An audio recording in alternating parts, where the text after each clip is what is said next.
अनैतिक संबंधात अडथळा आणल्याने पत्नीची हत्या करणाऱ्या महिला आणि तिच्या प्रियकराला जन्मठेपेची शिक्षा तसेच 2,10,000 रुपये दंड चिकोडी येथील 7व्या अतिरिक्त जिल्हा व सत्र न्यायालयाने ठोठावला आहे।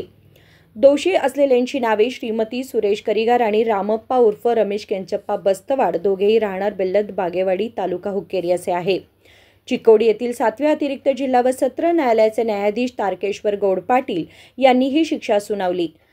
सरकारच्या वतीने सरकारी वकील YG तुंगळ यांनी युक्तिवाद मांडला। आरोपी सुधा आणि रामप्पा यांच्यात अनैतिक संबंध होते हे पाहून आणि समज दिल्याने पीडित भाग्यश्री हिला आपला जीव गमवावा लागला।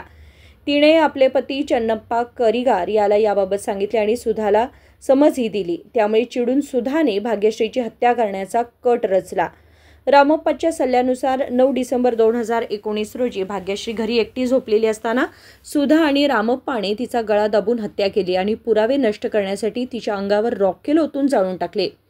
या प्रकरणी हुक्केरी पोलीस ठाण्यात गुन्हा दाखल करण्यात आलाय। हुक्केरीचे पोलीस निरीक्षक कल्याण शेट्टी यांनी तपास करून सुधानेच हत्या केल्याचं स्पष्ट केले। इतकेच नव्हे तर काही महिन्यांपूर्वी तिने आपल्या मुलाचीही हत्या केली होती। त्या प्रकरणातही तिला जन्मठेपेची शिक्षा ठोठावली होती। आज या प्रकरणातही सुधा आणि रामप्पा यांना जन्मठेपेची शिक्षा सुनावण्यात आली आहे। त्यांना बेळगावच्या हिंडलगा कारागृहात पाठवण्यात आलंय। उदय होसमणी, KMM मराठी, चिकोडी।